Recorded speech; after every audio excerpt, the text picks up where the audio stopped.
I wanted to be like reigning champion of the Pelican Bay or something. Like that's where I seen myself dying. Yeah. Like somewhere doing life on death row or something. Like my family was from Salvador, and at that time, like, you know, MS-13, 18th Street's like heavy in my family, and I was right in it. My grandmother, she was a street vendor. Instead of them charging her rent and extorting her, I worked for them. I used to collect rent from other people. And wow.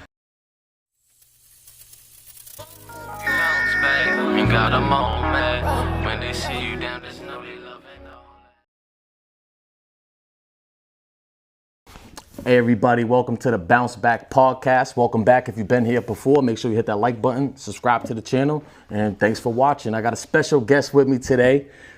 There he is. Why don't you introduce yourself, tell the people your name, where you're from, and just a little bit about yourself. Yeah, man, Big Evil, man, you know, Sin City, Mass, Lynn, you know. For the most part, growing up in Lynn, it was like touch and go. I had fun. I was I was one of them like BMX kids. Started boosting cars, robbing motherfuckers. I was just getting crazy in the streets, just, you know, it escalated. The fun I got getting, you know, caught up in the thrill, out crashing out, doing high speed chases and shit. So you said Big Evil? Yeah. Where does that come from? My real name started with an E, and by reputation, I was broke a lot. I grew up poor and shit. My mom's had 2 jobs, you know, just barely making ends meet. Single mother of 5 kids, it was pretty hard. And I was a knucklehead. And so, like, you know, I was raised by a third world country family and shit. Like, my family was from Salvador, and at that time, like, you know, MS-13, 18th Street's like heavy in my family. So it was kind of like, I got raised by a lot of people that's like into life, and kind of the life I was leading was kind of evident where I landed at one point. So you know? Talk about that. You said mom's working 2 jobs, and there was what? How many of y'all? 5. 5 of y'all. Yeah. Where did you fall in line as far the as? Second oldest. Okay. I'm the first son, but I got a sister older than me. Okay. But everybody else is younger than me. And your younger siblings are sisters, brothers, brothers, all brothers. All brothers. After me, it's all brothers. That's besides my sister. Okay, so just talk about that growing up, like not having, I guess, like, you know, your father around, at least being able to have your brothers. Were you guys pretty tight? What was that like? Honestly, it was kind of like I was like the black sheep of the family. Okay. My brothers, they were like spoon-fed out of a silver platter handed to them, everything. They had their father and stuff. Like, you know, he was around. Yeah, different father. Copy. My father, he was a drunk. He just, you know, go to work, get drunk, and just, you know. Looking back, right? You're the older brother. Your father has his issues, and then you got your other brothers, and their fathers around. Like, does that, like, looking back, obviously, as a kid, you probably don't know, but, like, looking back, do you think maybe you built some sort of, like, resentment towards them? Nah, definitely. I used to beat them up. Right. I used to beat my brothers up instead of, like, you know, trying to take them under my wing and shit, treat them better. I used to just torture them. Yeah. You know, you're taking out a lot of... My step-pops, too, all my brothers, my brother's dad, I used to beat everybody up for them. Like, you know, just walk around, just beat them, punch them in the face, do some stupid shit. How old were you when your stepfather, I guess, came into the scene? And he lived with you and everything my whole as well? life, yeah, my whole life. Your whole life. The man, what the dynamic that changed my life really was he used to tell everybody, you know, I'm his kid, I'm his son, everything, whatever. And then one day, once my mom finally told me that my real father had died, and I never met the man. Wow. I never got a chance to, because he drank himself to death, you know. And then my mom finally, like the day that he told me, and then my stepfather finally found out, like, you know, that I knew. He just, like, cold turkey, just, you know, just turned his back on me. I mean, so how does that feel as a kid? Because one, you're losing a father that you didn't even really know. But then now this guy, he's not even doing the whole, that's my son thing no more. Yeah, he just fucked me all up with that. Honestly, it turned me down a really, really dark path. You know, I didn't care about nothing. Like, you know, I didn't trust my mom. I didn't care about him. You know, I had a deep hatred for my brothers. And just, I went down a really, really dark path to the point where, like, I got my name. You know, how old were you at this time? Like when you're finding all this out? 11 years old. 11 years old. Yeah. And you're still already kind of out there in the streets. I was already toting guns by that time. By 11. Yeah. Okay. I was bringing like machetes to school and shit type shit. So just talk about like how that happens. Are you just like influenced by like older dudes, or is it you got a crew of all 11-year-olds moving like that, or are you hanging out with older kids? Honestly, I was a bad influence. You were the bad influence. I was a bad influence. I ain't gonna lie. I ain't gonna be like, oh yeah, no, I had a choice. I did have a choice, but I just used to. I thought I was fun. It was fun to me. I used to see this shit on, like the shit fucked me up so much in the head. Like, I grew up, instead of believing I could be like the next president or something, I wanted to be like reigning champion of Pelican Bay or something. Like, that's where I seen myself dying. Yeah. Like, somewhere doing life on death row or something. Like, I'm 35 now. Like, honestly, making it to where I'm at now, it's like a blessing, because I'm just like, I just think I wake up in the morning sometimes and I'm still like, well, I'm still alive. Yeah. I'm still I mean, here. how do you feel about that? Do you feel like, I don't know, there's a reason for that? Do you feel like there has to be a purpose, surviving everything you've been to still be here? That's the only thing I can think of. Other than that, there has to be a reason. And honestly, I feel like it's for the youth. I feel strongly, because like I just so happens the way my life is now, it's brought me around a lot of at-risk teens. That's like, one of my closest support systems is a man by, do your homework from Lynn, Antonio Gutierrez, man. Shout out to you, man. Outreach program, man. This man by himself used to go to courts and advocate for the youth. Started by himself. Now he's got like a nice little team of people. He's, he helped me out a lot too. When I got locked up, like, I went upstate and everything, like going through my shit. I had a lot of outreach programs like trying to help me. I was like like Straight Ahead Ministries, Roca. I had plenty of chances. I just never gave myself the chance. Like, it's easy to say, like, to have all these programs, but to be young and be at that age is kind of like, you gotta have that. You gotta want to do it yourself, right? You can lead a horse to water. Exactly. You can't make them drink. Right. So I mean, that's exactly how I live my life. Like, I learned that you can. Like, for my sister, for example, my older sister, she heavily on drugs right now. Pray for her, man. I know what it's like, family members on drugs, bro. Man, I can't sit here and tell you, oh, no, I don't know what it's like. I mean, I was a drinker, I was sniffing coke, popping pills, and the whole 9 yards. My sister, she was a church girl, always going to school. Wow. So, like, seeing her on drugs, it's like, damn, like, it really can't hit anywhere. Yeah. Because I used to be the one, like, oh, I would never allow my family this and that. Then I got locked up, and then I started really seeing, like, what it means to be there. Like, yeah, I can support and love my family all I want over a phone and tell them good advice all I can, but being there is a whole different situation. Yeah. Like, if I was around, I could actually did something, actually, like, help my sister not get on drugs. Do you ever, like, internalize that and feel like maybe you should have been there? I've done it a lot. I used to drink heavily, sit up night.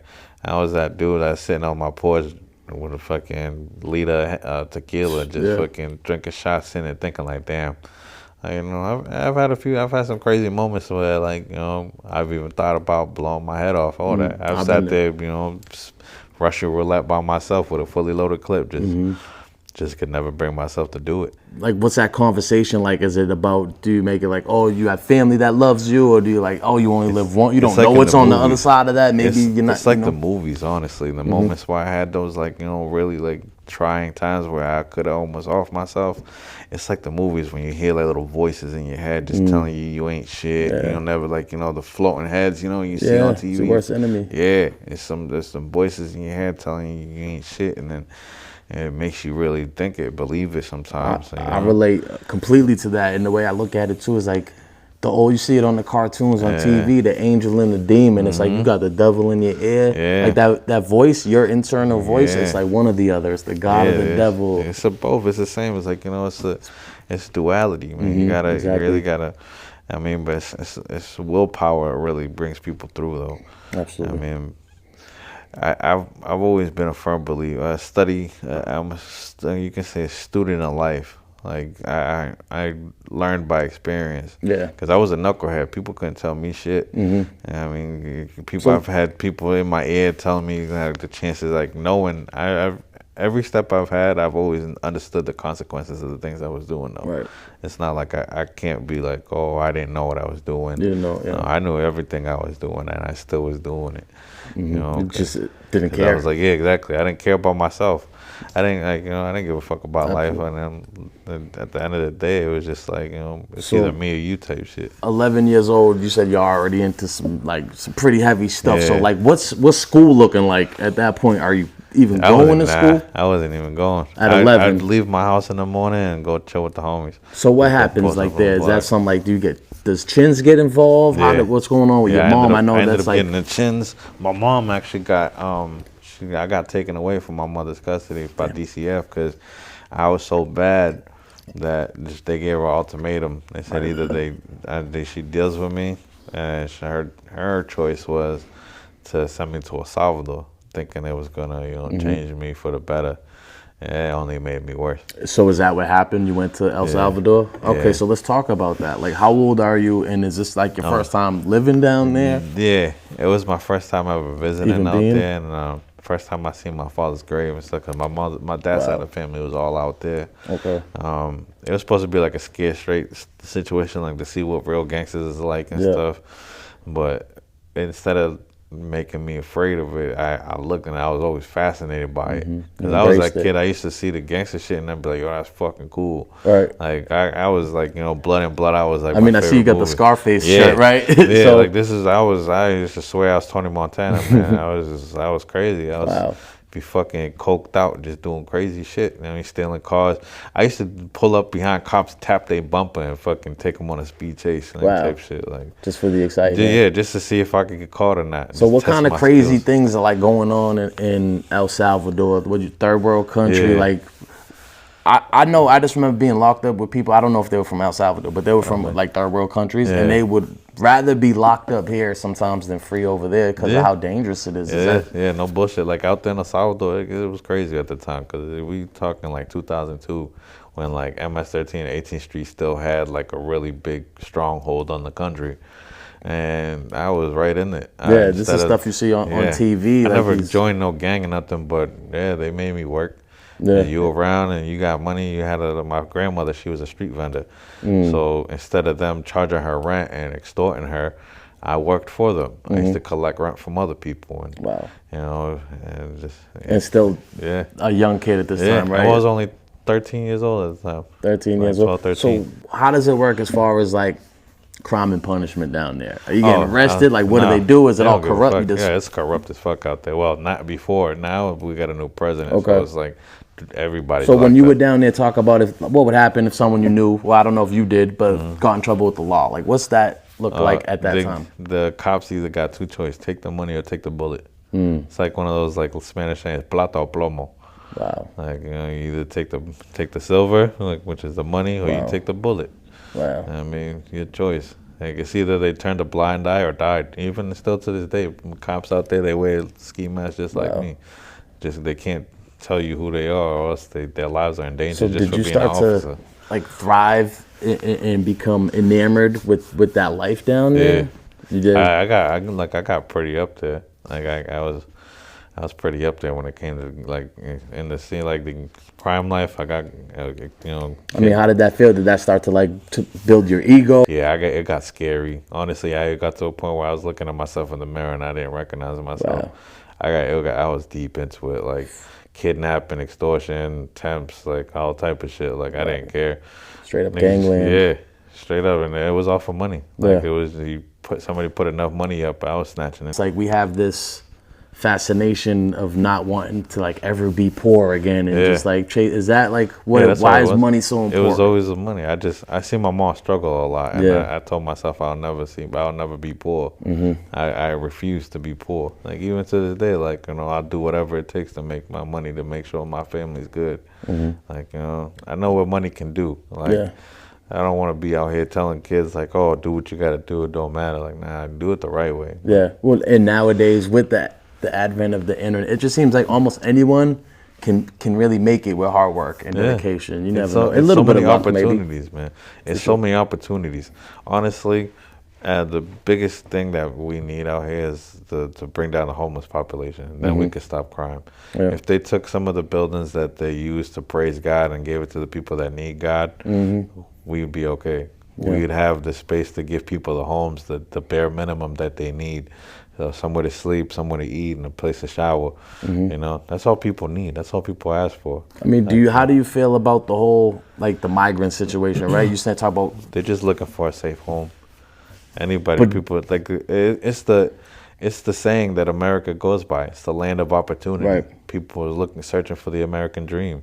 But what they don't realize is like you make your own dream wherever you at. It's not America. It's the way America sells it. It's the dream, the glitz, the glamour, the way MTV poses it. It's all cute and sugar-coated dreams and shit. But when they come out here, it's not. Now, what about the people who say like, okay, you put all these migrants in the hotels, but like you were just talking about the homeless. What about the homeless that are already here? It's a tough line to see. We're being from Massachusetts, we're the biggest we're a sanctuary state, and we have the most resources for people that need. Like that's the two institutionalized. If they got some of the people off of Social Security that are just sitting there doing nothing, like if the screening should be different. Like, you know, the screening actually screen people through instead of just, you know, all right, here you applied and you get it first. You know, you said the right answers to the right questions.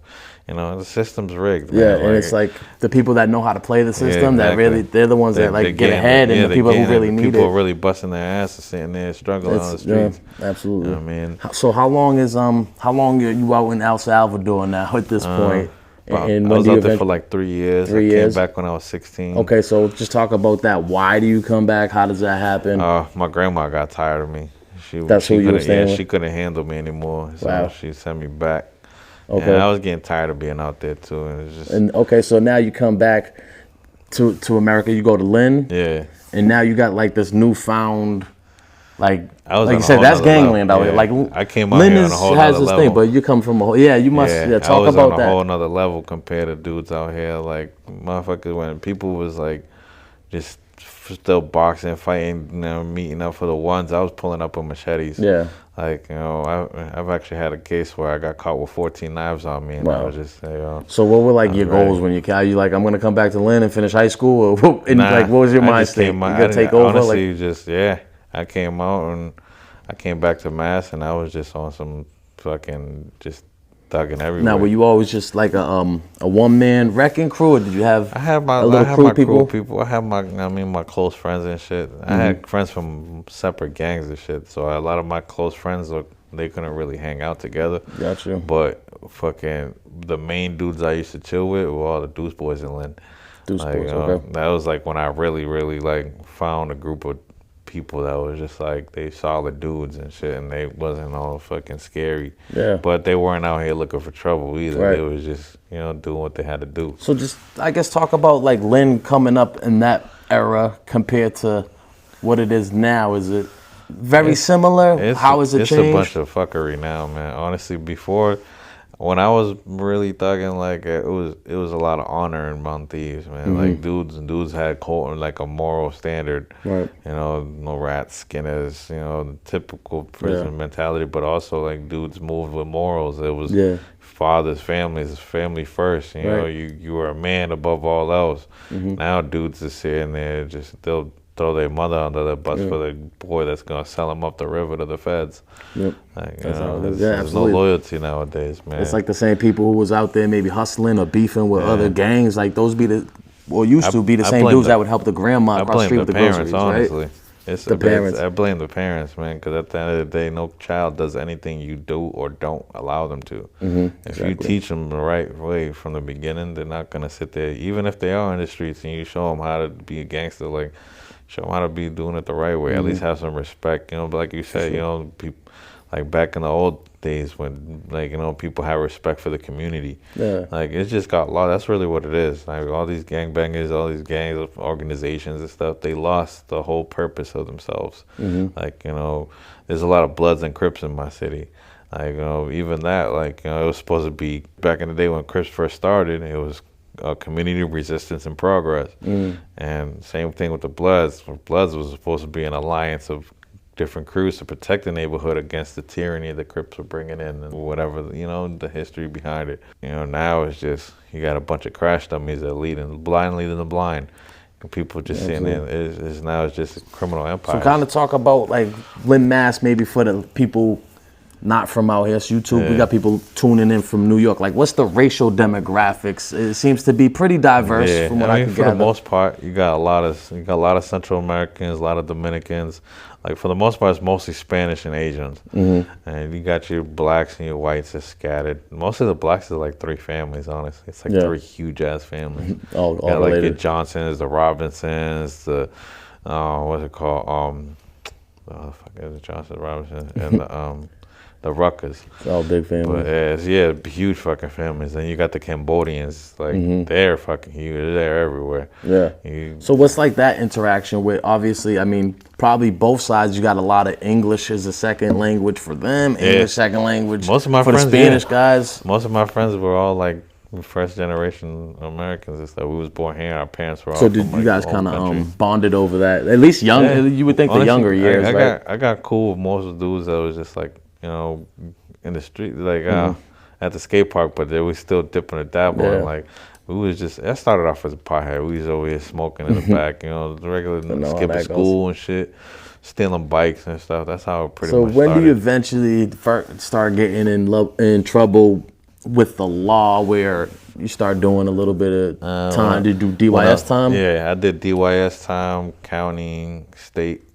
And then I got out. So talk about like what leads up to that DYS time. What happens there? You get committed? I got committed till I was 18. Then I got extended till I was 21. And just violating? Yeah, I was always on a run. Running. I was a runner. AWOL. Like, I always AWOL. Like it got to a point where every time the cops see me, they always run my name before they pull me over. Yep. They want to make sure they. So where they have you locked up for in DYS? First time I got locked up, I went to Spectrum.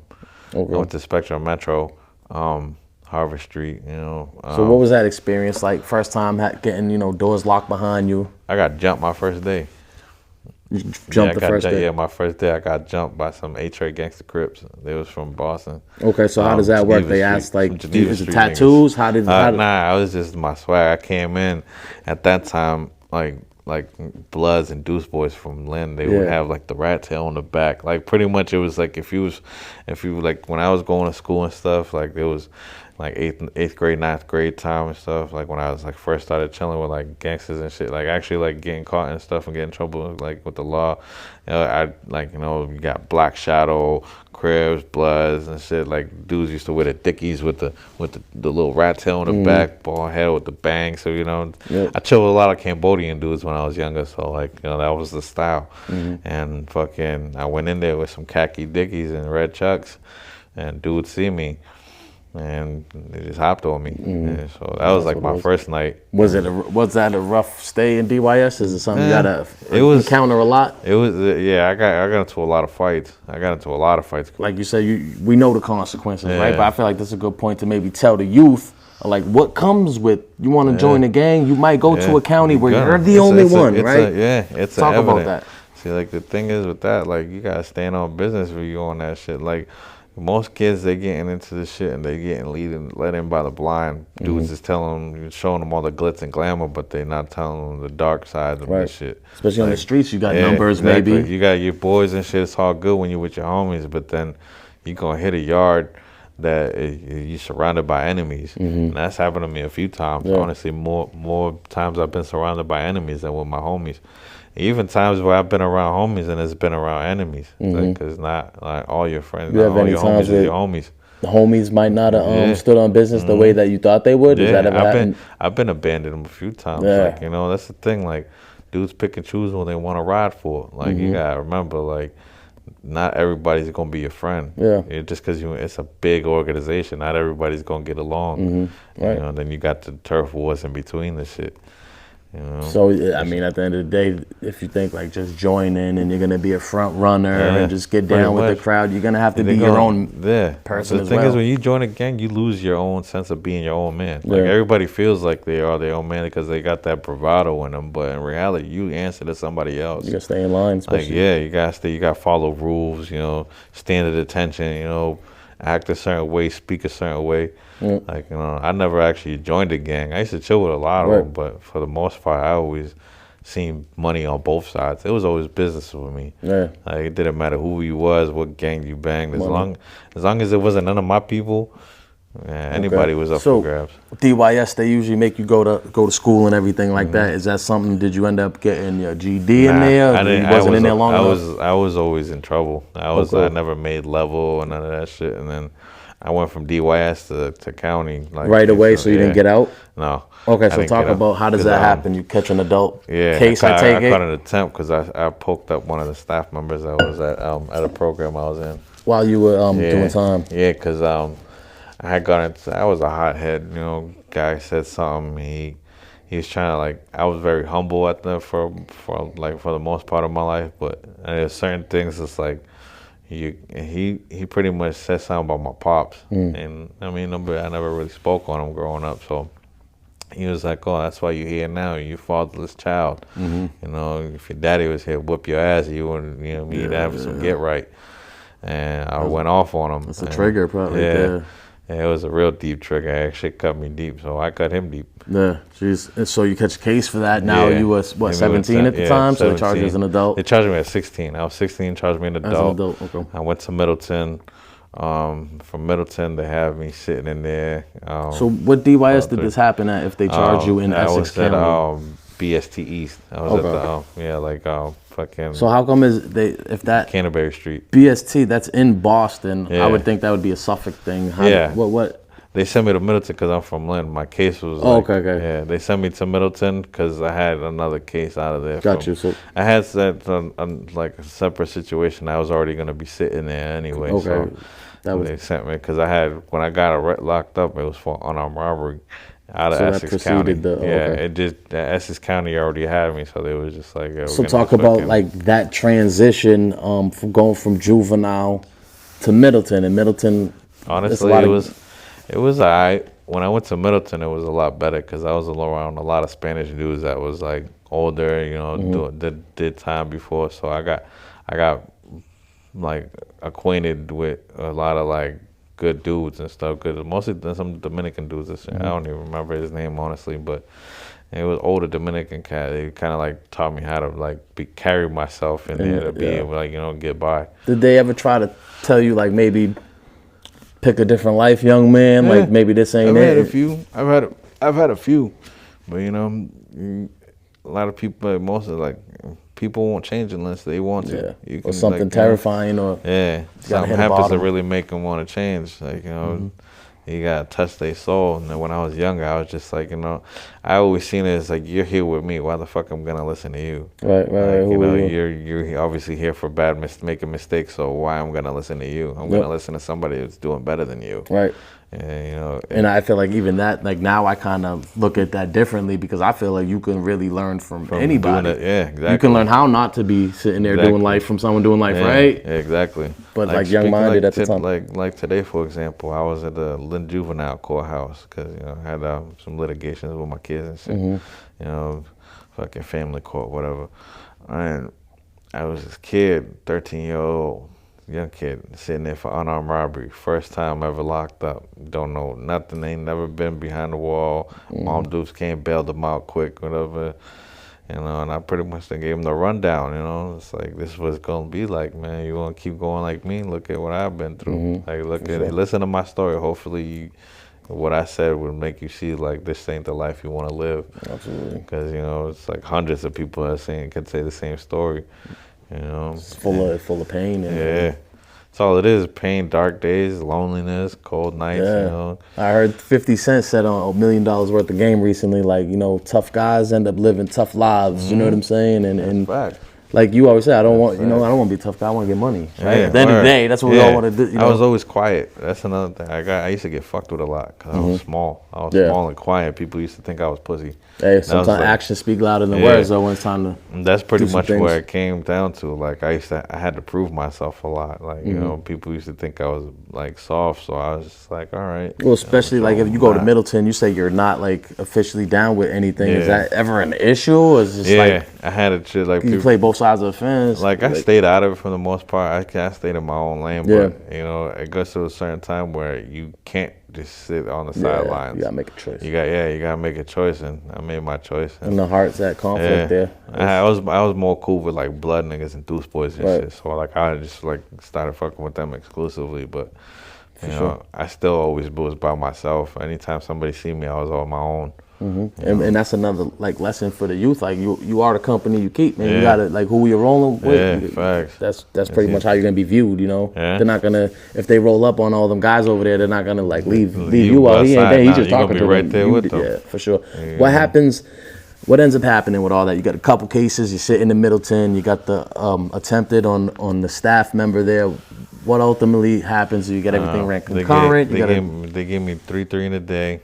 Went upstate to Shirley minimum at the time because I was still like a young kid. Okay, but let's stop before you get there. You go to classification, right? Where's classification? Oh no, sorry, my fault. At the time it was Concord. Concord, okay. Yeah. So just talk about that now. First time upstate. It's a little different. I mean, you're still young at the time. Yeah. Are you nervous? I mean, honestly, I felt at home. Yeah. It sounds kind of crazy, but like, I felt like I was around a bunch of people that I was like, all right. Like the when I seen the whole movement of how dudes was getting down up there, and did you almost feel like this is where you were like supposed to be at that point in your life? Yeah, and like it made sense for like like. I mean, how crazy is that thinking now? If you think about it, like looking back, like if you see something like a young kid that's think this is where you're supposed to be, like insane. What would you tell them? He's fucking psycho. He's insane. Like he needs medical attention. You need some sort of help. Yeah, like therapy, you need mental something. Help.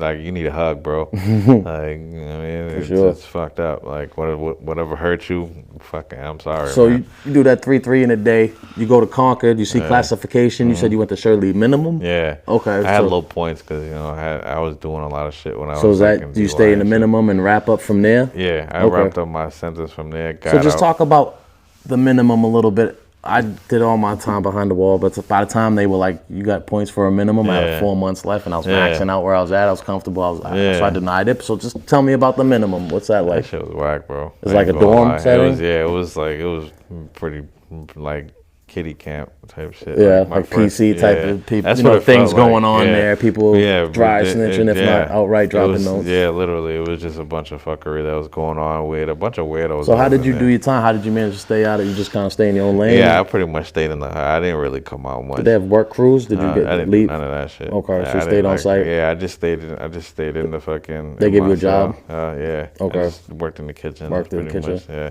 that's mostly what I did. Most of my business, I stayed in the kitchen because I ain't really make canteen like that. Yeah. So I was always in the kitchen, getting big off the state joints, man. Yeah, and state trays. I was a state food assassin, man. There you go, and it's a little extra hustle too. You know what I mean? Yeah, I used to bring back. So talk about that too. I'm not a lot of us. We might not have people who can afford to send maybe a little. Some people can send none. Like how important is it to even have a hustle in there? But then it's kind of like a double-edged sword because you're going against the administration. You might get tickets. Like I did a sports book in a store. Yeah, it just is what it is. You know what I mean? Like. That's like with the kitchen shit. Like I had it was like I was dipping and dabbling a little bit, just enough to get by because I didn't really need much. Just like hygiene and whatever. Because I was getting enough food off the trays, right. And I was eating staff line food. So what else are you doing with your time at this point? Are you trying to better yourself as a person? Nah, are you are you working out at least? Yeah, I was working out. So what's the mindset? Are you still like on this Yeah, I was still on some gangster shit. Like reading 48 Laws of Power type of stuff. I was like, I was reading some like books. I was always well educated. Like I always studied very well, very spoken everything. Yeah. My biggest concern was money. I always wanted to be like a millionaire. I used to study people like Trump or fucking. Honestly, I was really into like warlords. I was into Genghis Khan, generals, generals like Pol Pot or like Hitler. I studied Hitler a lot, honestly. A lot of. I mean, anybody ever see you reading about Hitler? People think you kind of like. They thought it was crazy. They was like, "What the fuck?" They was like, "Why are you reading that?" But like we said, you can learn from anybody. You can, yeah. Honestly, like it's even if it's a terrible person. I learned how to manipulate people and get in their head and just I took like basic shit dudes was doing and just kind of tweaked a little bit I made it more like kind of like white collar somewhat. Well, and I feel like prison when you get locked up, you subject yourself to a whole new network too. You know what I mean? Because now people come, and that's just. I was always I was a brain. I was always a thinker. Always thinking because I never really had to get physical because the point I never really had to threaten people or use violence like that, and if I did, it was really severe. Yeah. But for the most part, I used my words to get what I needed. For sure. Like I got close with the right people at the right time. Like instead of being the one that was like trying to fight against the biggest baddest dude, I made him my friend. Right. Now, is that like a natural, like real recognized real, or you purposely like, let me get in with business these thing? It was always a business thing for me though. Like it was.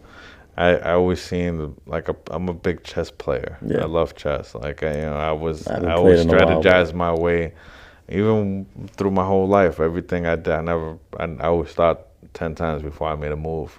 Yeah, think 5 moves ahead and everything. I was always ahead. Made sure I had leverage. I made sure like even when I made my way out of when I was transitioning to stop being in the streets, like, I had to be a very intricate plan of how to do it, how to get out of jail, how to stay alive while I was still locked up. There's a lot of shit, like, day-to-day moves, but you take the right people, put them in the right place, and you got it's not who you are, it's who you know. Like, if you know the right person, you can get through a lot more than just the average Joe. Yeah, it's important to network, even though, on both sides, positive, negative, whatever it is you're doing to positive and negative is networking. Network, sure, like, can't do it alone. Yeah. That one person so at this point, Shirley, by this time, do you end up getting your GED? I got out.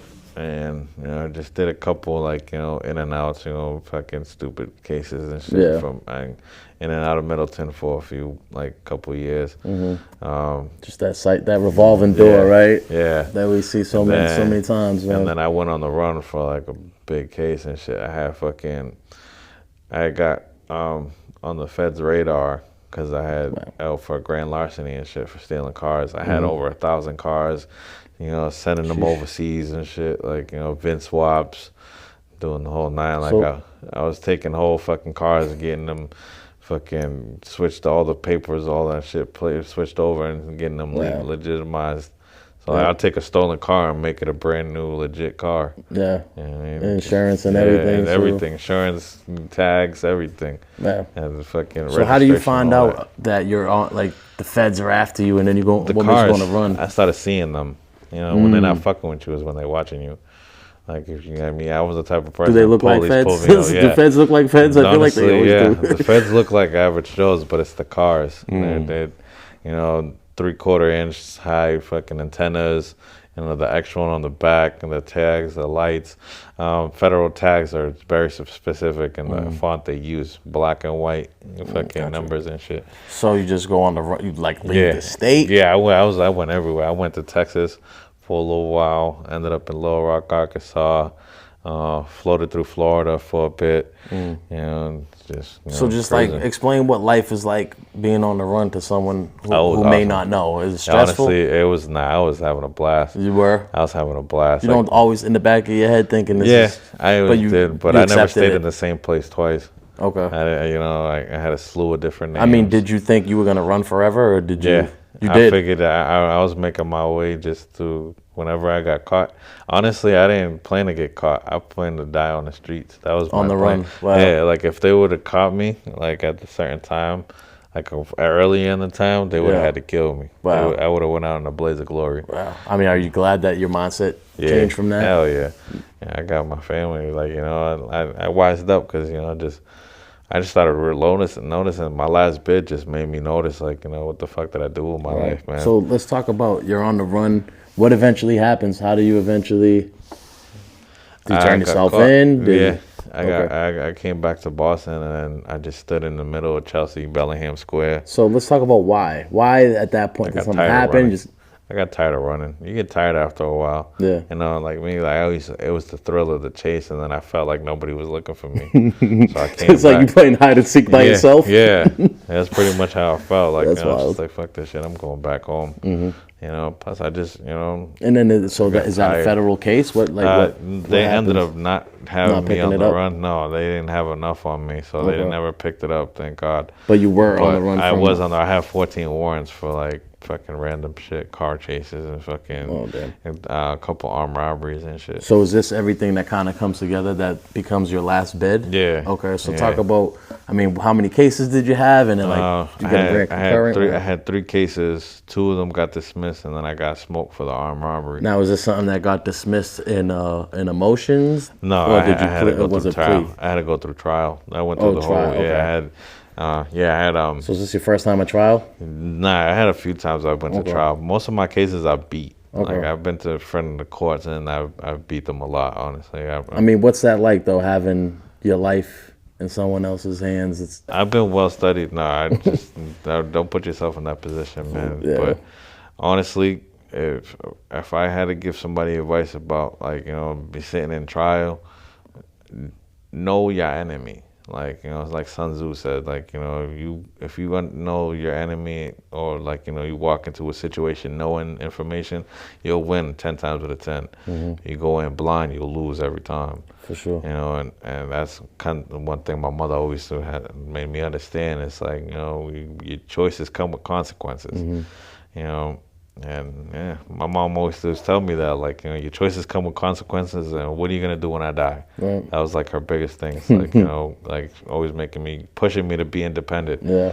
So that's I wasn't always doing crimes though. Like even on the streets, like when I was doing shit, like I had all type of hustles. Like when I was on the run, legit hustles. Legit hustles. I had like little scams. I was kind of like the pest, like John Leguizamo, man. Like 3-car Monte or lemonade stands. Never been a 9-to-5 guy though. No, I've had a few like odd jobs and stuff, like random shit. Like when I just quick money. Like I said, it was always for the money. Anything that was paying the bills, I would do it. Right. Whether it was stealing cars, robbing niggas, selling drugs, selling pussy, or fucking, anything, whatever paid the bills, man. So you go to trial to get.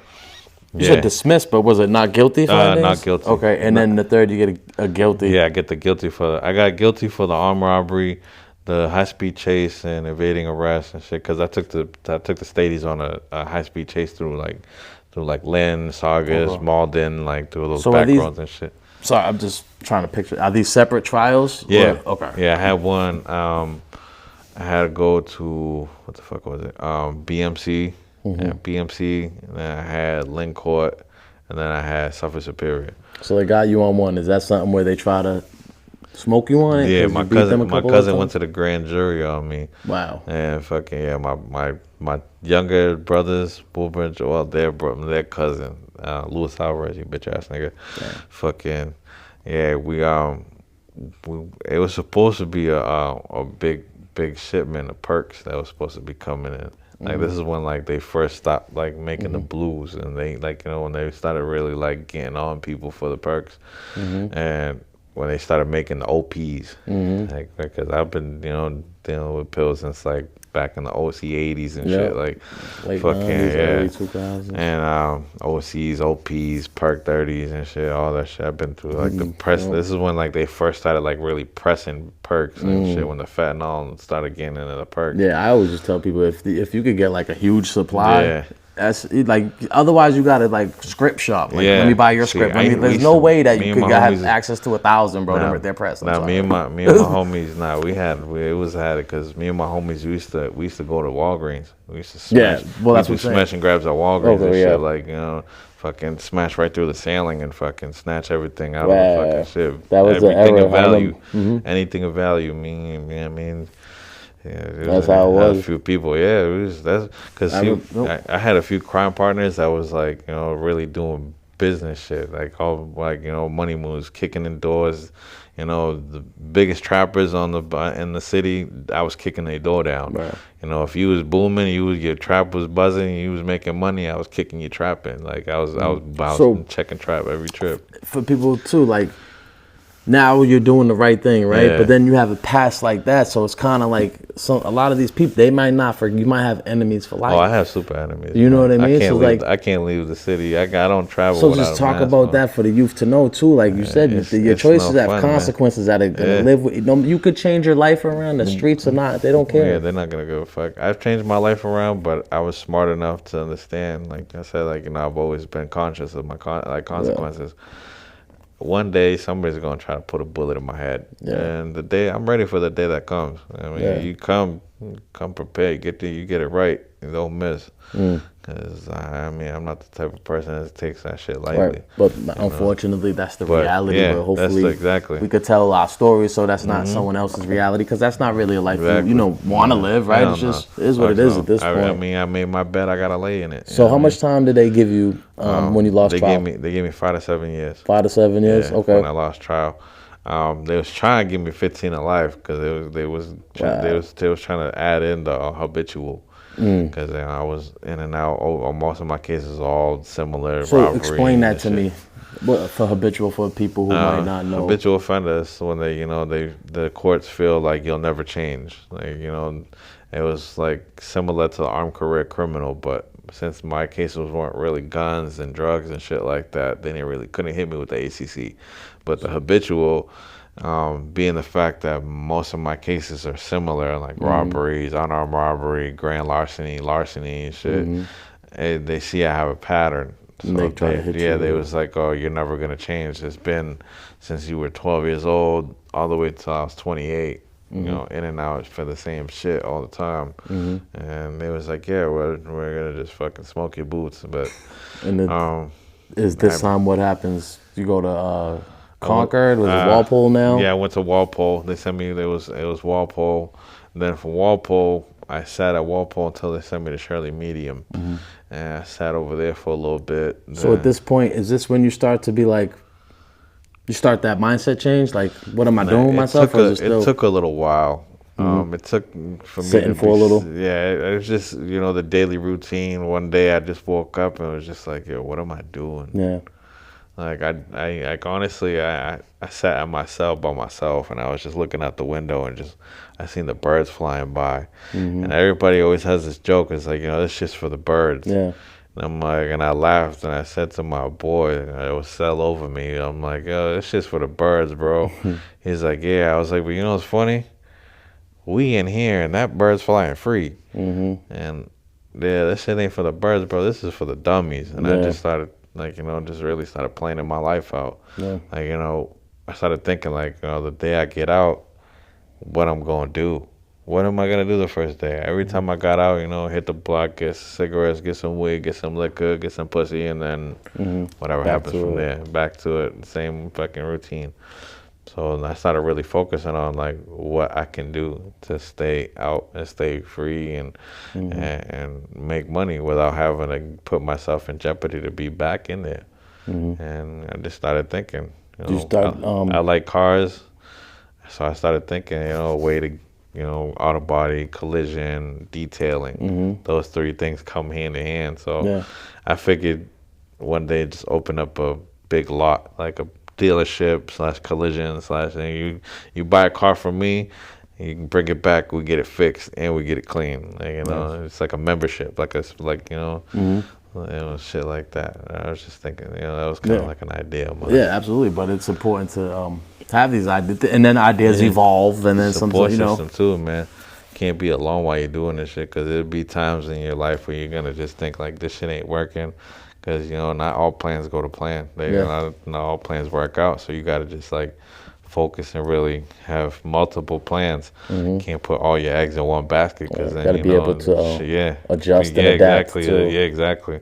Like, gotta find that niche and then really, really place your eggs in the right baskets and with the right people, too, because you got the wrong people around you when you try and change your life. Yeah. If you got 1 foot in, 1 foot out, man, it'll never work. Nope. I've seen people try to do it all the time. It'll never work.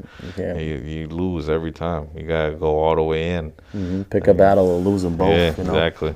For sure. It's going to be hard either way, but it's either you live with the hardness of the regret or like regretting your choice sitting in prison, or the hardness of, waking up and doing it when you don't want to and grinding and all that. It's going to be hard, but anything worth having. Exactly. Yeah, exactly. It's always way better, because once you you work hard and once you get the profit and the actual end goal comes, you're just like, damn, like, oh, that shit feels good. Right, and you can spend the money. You ain't got to worry about, like, taxes or, I'm doing this shit illegal. Like, I got to hide my money or not be able to claim it or, you know what I mean?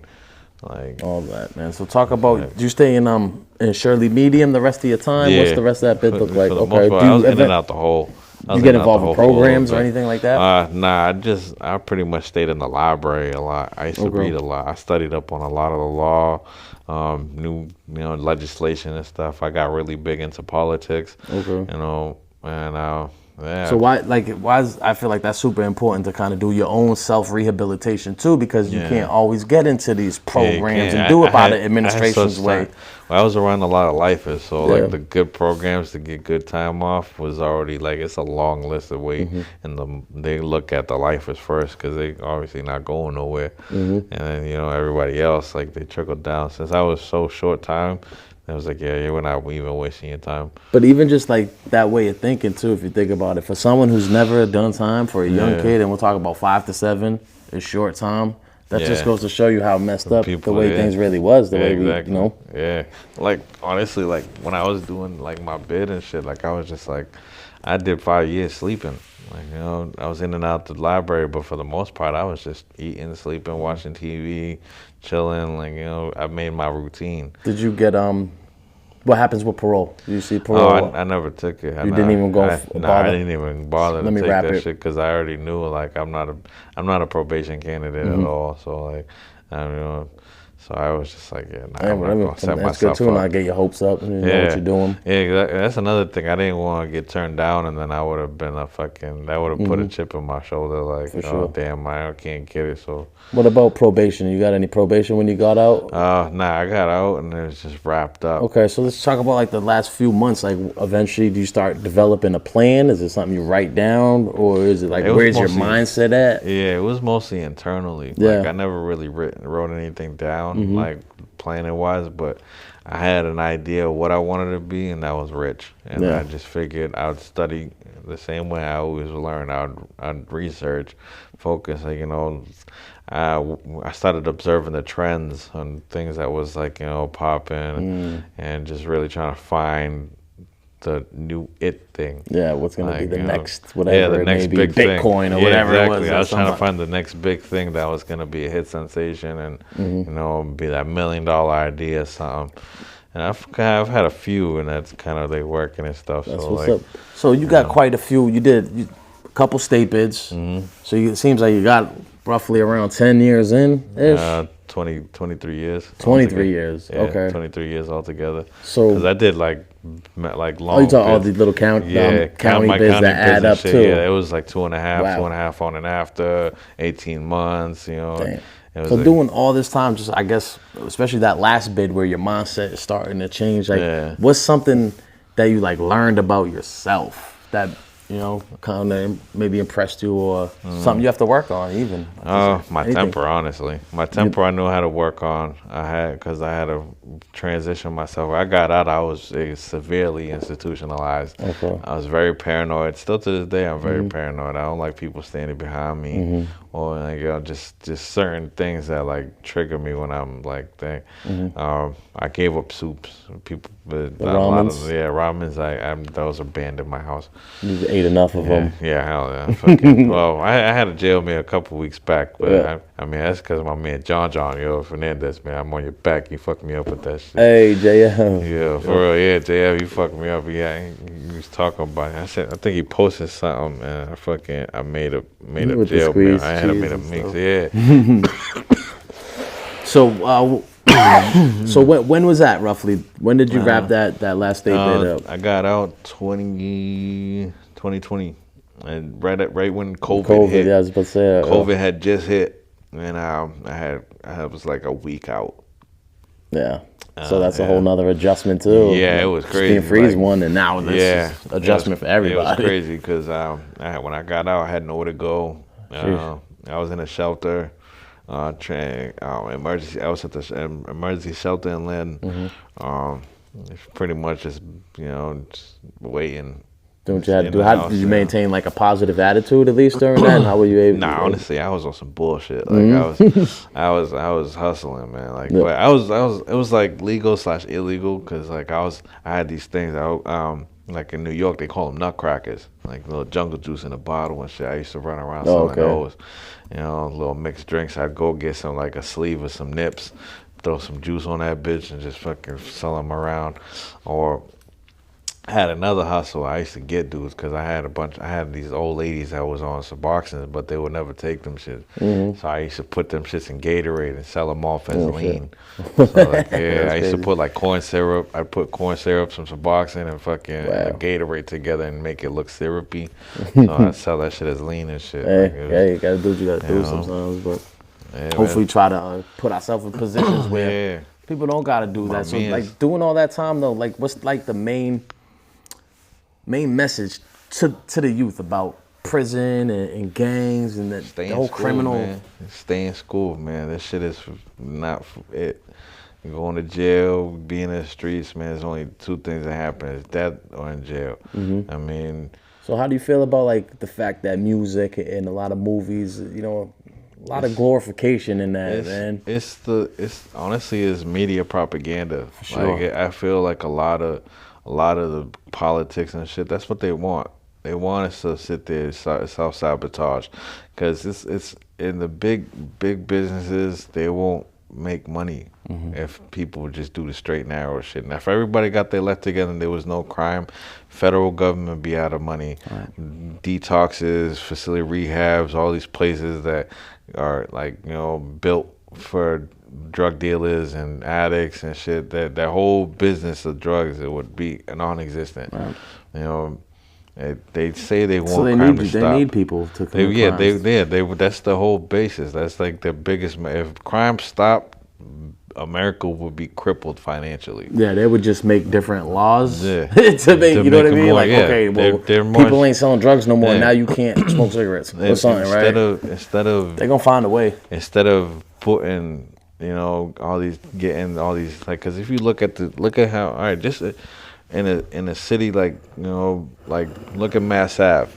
We're on Mass Ave, like, you know, you go down by BMC and shit. It's fucking crazy down there. If they took some of those people in those abandoned buildings and half of those places that are fucking giant facilities that are just empty, like fucking that don't even need that much space, like, you know, the DTA that's on fucking on Mass Ave too. It's on 1010 Mass Ave. That huge ass building for that little ass office. If they use that for like a condo building to bring those people some, like, you know, I'll give them a home, or like, you know, knock down some of those buildings that's down there, fucking, you know, one of the shelters, and made them bigger, bigger rooms, bigger, like, you know, bigger buildings. They got all these buildings for what? All restaurants, all these places that are just making money.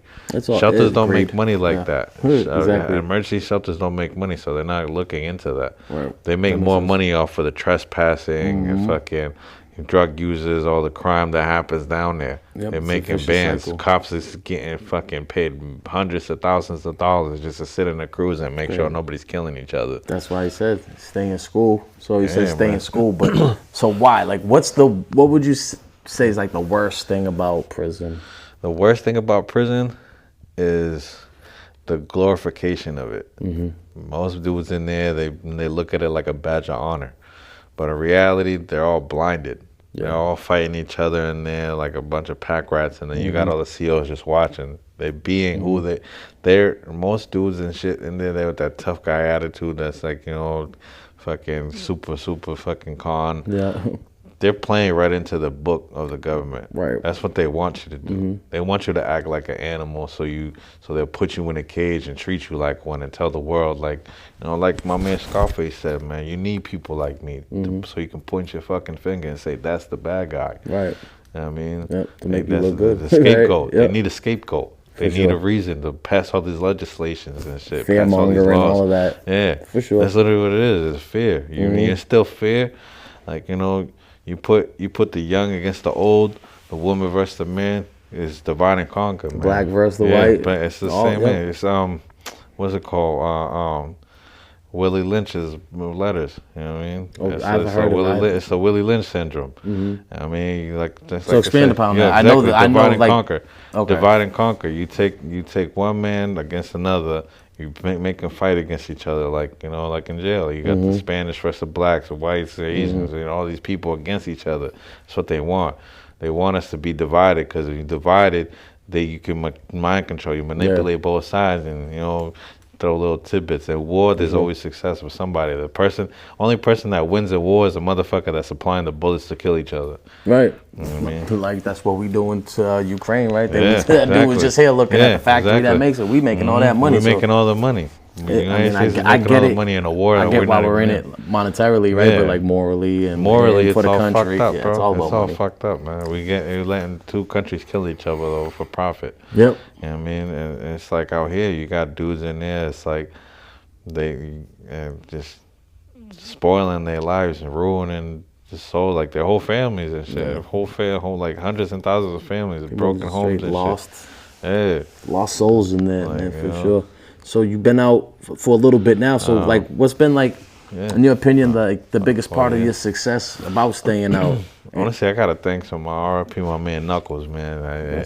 He had this T-shirt place that we used to do like for Straight Ahead Ministries. We had like it was like a work release type program we did and shit. And we used to make the T-shirts with the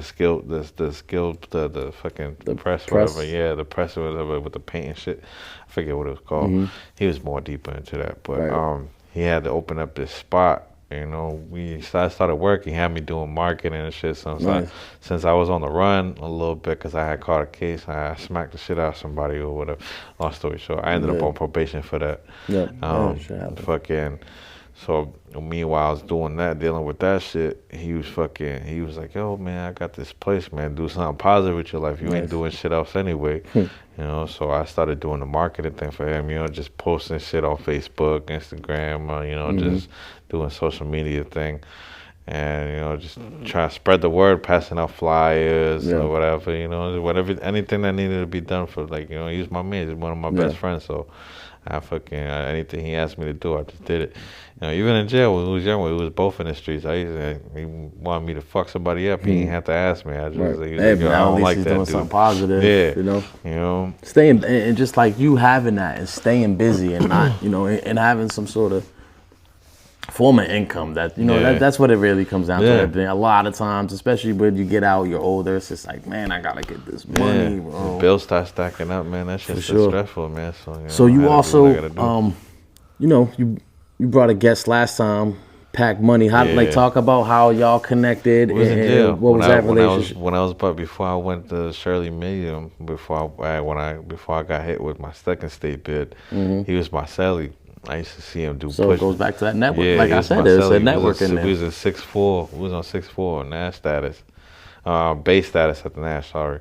We was just in there. He came in my cell. I was reading a book, just laying there on my cot. He came in, and you know, I never really liked having cellies, but you know, something about him was just like, oh, fuck it. You know what I mean? So, you know, we stayed in cellies and shit. We chopping it up for the most. He did his thing. I did my thing for the most part, but.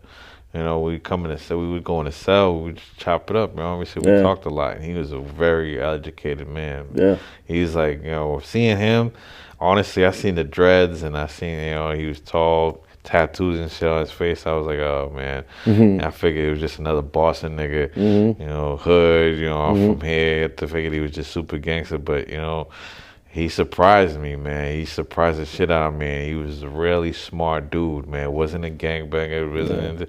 He was all about money, just like me, you know. And we clicked instantly. Talented dude too. Yeah, he is. I used to listen to him. That man's a walking radio. Got hits for days, man. Honestly, my favorite rapper. Free Pack, man. SET shit for real, man. Absolutely. So talk about what's going on now. Like, what are your goals that you may have? My goal, honestly. I'm gonna be the first Mexican president. Hey, but yeah, I honestly, I've been working mostly in Lynn because it's like it's a small. I'm starting to start small. Hopefully, it catches on. But I've been working with city officials and outreach programs in Lynn to try to make try to get these legislations on a better foot for it to actually work.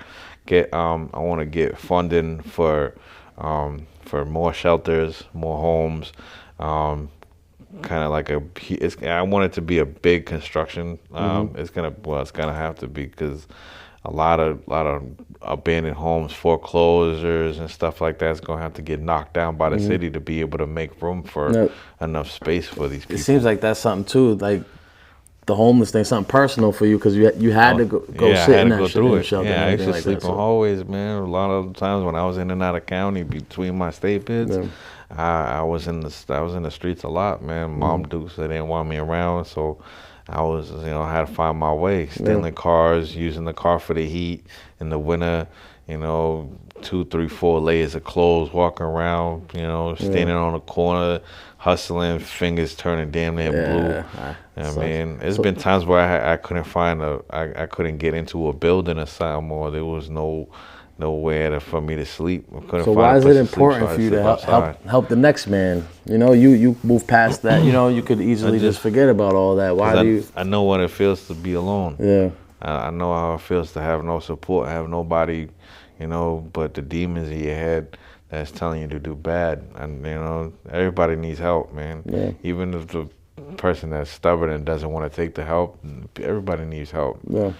So how does that feel? There's just a lonely feeling? Yeah. It feels abandoned. Yeah, it feels cold and alone, man. Like I've had nights where I was by myself with a dog in the dead of winter, blizzard. I mean, the blizzard of 2010. I was out I was in a park. And that night it was 4 feet of snow, and I was sleeping on a slide. For sure. Strawberry Park, man. It was a small park. There's nothing warm over there. Yeah. Wow. Well, why did you want to come up here and tell your story? Why is that important? Honestly, it was it was I honestly don't even know, but at you think first, it can help I think somebody, it was for maybe? today. Yeah, after today, help yourself when too. I first messaged you to come up here like a week or so ago, I was just like, yeah, sure, I figured it was a good publicity stunt. But then today, after talking with a young man I was with at juvenile court, it made me think, like, I had to look in his eyes and actually the sincerity to him, like actually listening. And hopefully what I said, the kid gave me his number and everything, man. His mom's and everything was right there and everything. It was just, I made the woman cry. Boy, I mean, it wasn't my intention, but I'm glad I said what I said to him because he was listening and she seen that he was actually focused on one of my words. And she thanked me, the gratitude in her eyes really was what made me want to do this. Well, so what was like the gist of that conversation? You had it seemed like a pretty impactful conversation with that kid, but there could be many other kids on the other side of that camera. I just kept it real with him, man. All the hard times. I told him about all the days where I was on the streets, cold, hungry, fucked up by myself. Them times where I was locked up and looking at a long time.